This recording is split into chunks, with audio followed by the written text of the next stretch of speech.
नमस्कार, न्यूज 18 मध्य प्रदेश छत्तीसगढ़ देख रहे हैं आप। मैं हूं आपके साथ प्रशांत कटारे और बुलेटिन की शुरुआत बड़ी खबर के साथ करेंगे और बात कोरोना की। कोरोना ने एक बार फिर रफ्तार पकड़ी है और पिछले 24 घंटे में देश भर में 39,726 नए कोरोना संक्रमण के मामले सामने आए हैं। 24 घंटे में 20,654 लोग कोरोना से हालांकि ठीक भी हुए, लेकिन लगातार रफ्तार बढ़ रही है कोरोना संक्रमण की। और अब जो रिकॉर्ड आंकड़ा है साल 2021 में, ये सबसे बड़ा आंकड़ा है। 39,726 नए कोरोना संक्रमण के मामले सामने आए हैं और सबसे ज्यादा जो डराने वाले आंकड़े हैं वो महाराष्ट्र से सामने आ रहे हैं। लेकिन मध्य प्रदेश में भी, मध्य प्रदेश के भोपाल, इंदौर शहरों में भी लगातार संक्रमण के मामले बढ़ रहे हैं। हालांकि कई और दूसरे राज्यों में भी कोरोना संक्रमण की रफ्तार तेज हो गई है और इस लिहाज से अब चिंताएं भी बढ़ गई हैं। राज्य सरकारें अपने अपने हिसाब से एहतियातन कदम भी उठा रही हैं, नई गाइडलाइन भी जारी की जा रही हैं, नई सख्तियां भी बढ़ती जा रही हैं और लोगों से अपील जरूर की जा रही है कि विकल्प बस यही है, एहतियात बरतें, मास्क लगाएं, सोशल डिस्टेंसिंग बनाए रखें।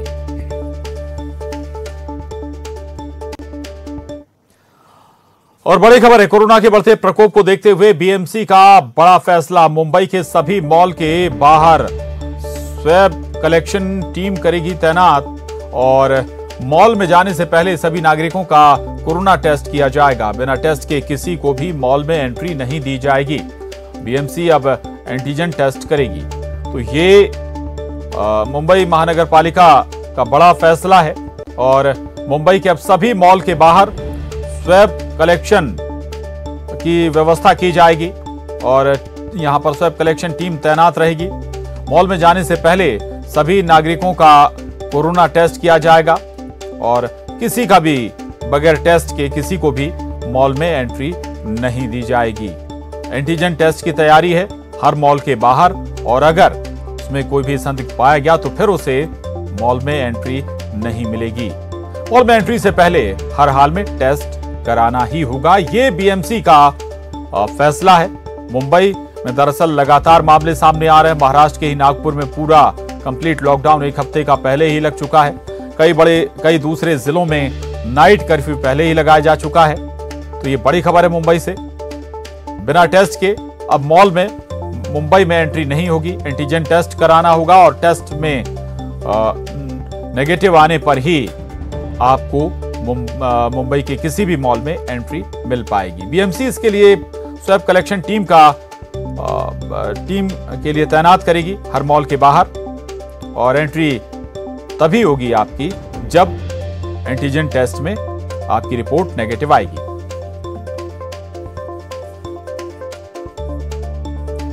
और कोरोना के कमबैक पर सियासत शुरू हो गई है। बीजेपी ने सरकार पर लापरवाही का आरोप लगाया। पूर्व मंत्री राजेश मूणत ने सरकार पर गंभीर आरोप लगाया। पिछले वर्ष 18 मार्च 2020 को छत्तीसगढ़ में कोविड ने दस्तक दी थी। एक साल बाद 1066 संक्रमितों के साथ ये रोग वापसी कर गया।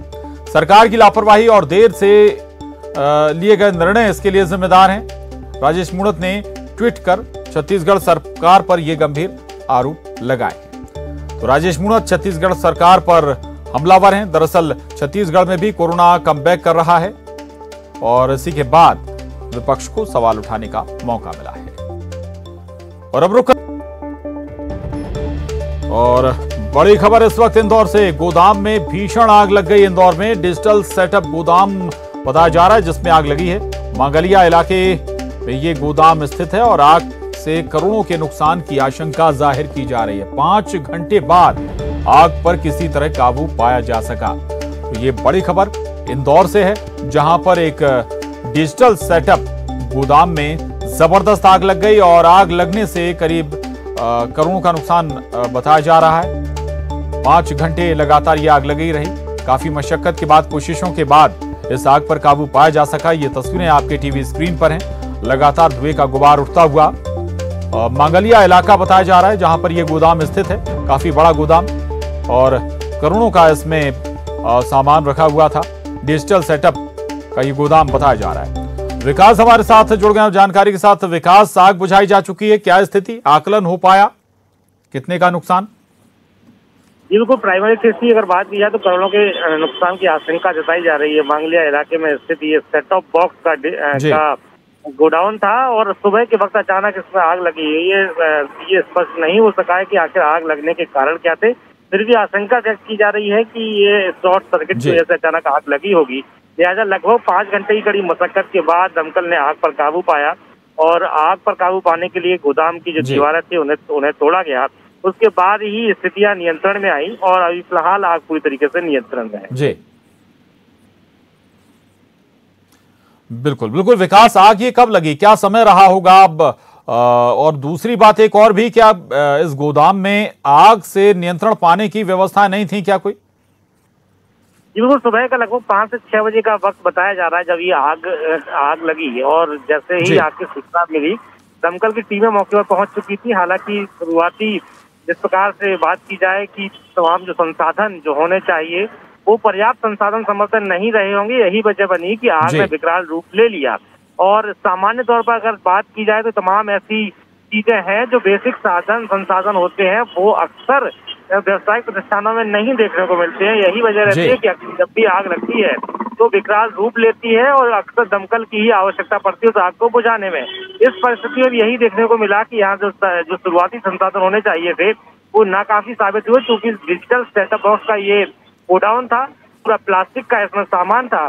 तो शुरुआती आग ही जैसे ही पकड़ी वैसे ही उसने विकराल रूप ले लिया और फिर जो नाकाफी संसाधन थे वो उसमें नाकाफी ही साबित हुए।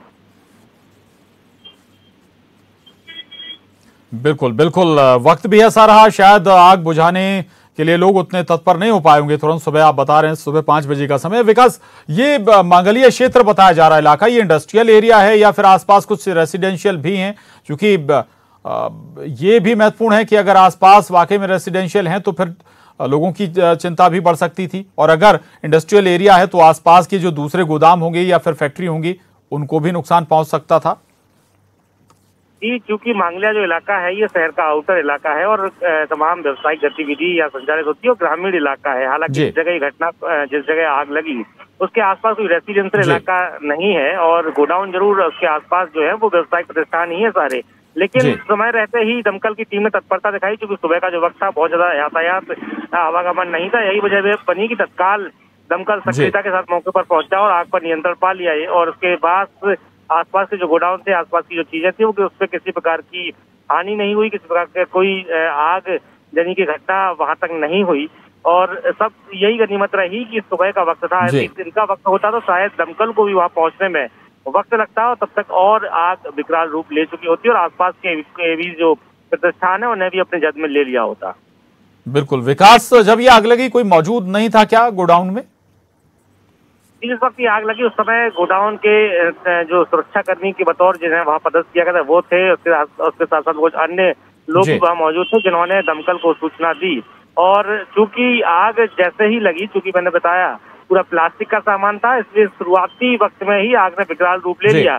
कोई कुछ समझ पाता, उस पर आग पर नियंत्रण पा पाता, तब तक स्थिति जो है वो नियंत्रण से बाहर हो चुकी थी। उनके संसाधनों के लिहाज से वो आग उनके नियंत्रण से बाहर हो चुकी थी। यही वजह बनी कि दमकल का ही उन्हें इंतजार करना पड़ा और दमकल ने कुछ ही मिनट में वहां पहुंचकर आग पर नियंत्रण पाया। लेकिन ये वजह जरूर है कि आग का जिस प्रकार से रूप हो चुका था, बेहद बड़ी आग हो चुकी थी। लगभग 5 घंटे का वक्त लगा, चूंकि जेसीबी को भी वहां बुलाया गया, दमकल जो गोडाउन था उसकी दीवारों को तोड़ा गया, तब जाकर मशक्कत करने के बाद लगभग 5 घंटे की आग पर पूरी तरीके से काबू पाया गया। प्रशांत, बिल्कुल बिल्कुल, शुक्रिया विकास आपका इस जानकारी के लिए। लेकिन अपने दर्शकों को तस्वीरें भी हम दिखा देते हैं। ये तस्वीरें दरअसल मांगलिया इलाका इंदौर का, जहां पर एक गोडाउन में जबरदस्त आग लग गई, भीषण आग लग गई। आग बुझाने में भी करीब 5 घंटे का वक्त लग गया, क्योंकि डिजिटल सेटअप और प्लास्टिक का सामान इस गोडाउन में रखा हुआ था, इसलिए आग ने विकराल रूप धारण कर लिया था। दमकल विभाग काफी घंटों तक मशक्कत करता रहा। करोड़ों का नुकसान इस आग से हो गया है।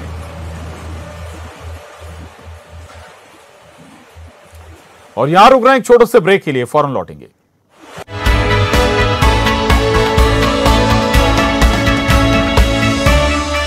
बढ़ते हैं। टीवी पर पहली बार आ रहा है एक अनोखा शो, नेटवर्क 18 की एक खास पेशकश, बायजूस यंग जीनियस। 20 मार्च को शाम 7:30 पर न्यूज 18 मध्य प्रदेश छत्तीसगढ़ पर मिलिए एंटी बुलिंग स्क्वाड की सीईओ और फाउंडर दिल्ली की अनुष्का से। ये है यंग जीनियस, जिसे बर्दाश्त नहीं हुआ जब उसके दोस्तों ने मिलकर 6 साल की एक नन्ही बच्ची को परेशान करते देखा, उसका मजाक बनाते देखा। When two of my friends they came up to me and उन्होंने मुझे बताया कि वो एक 6 साल की लड़की को बुली करेंगे। I felt so angry at them that they would do that just because they found her annoying. ये है यंग जीनियस जो बुलिंग नाम के इस सामाजिक राक्षस के खिलाफ 12 साल की उम्र में ही उठ खड़ी हुई और खुद में मिसाल बन गई। ये है यंग जीनियस जो खुद स्कूल में पढ़ती है, मगर जिसने एंटी बुलिंग स्क्वाड बनाई और अब तक 700 बच्चों की मदद कर सकी, उन्हें बचा सकी, समझा सकी।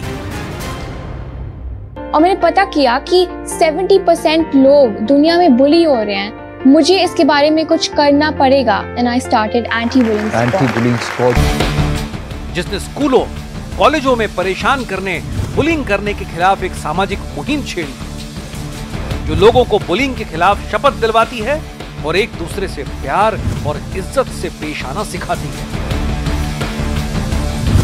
नेटवर्क 18 पर एक अनोखा शो, दंग करने वाली एंटी बुलिंग स्क्वाड की सीईओ और फाउंडर दिल्ली की अनुष्का जॉली के साथ, जिसकी वेबसाइट पर बुलिंग का शिकार बच्चा या बड़ा कोई भी मदद मांग सकता है, जहां मानसिक, शारीरिक और साइबर बुलिंग से निपटना सिखाया जाता है। आ रही है ये बच्चों की फरिश्ता बनने वाली यंग जीनियस।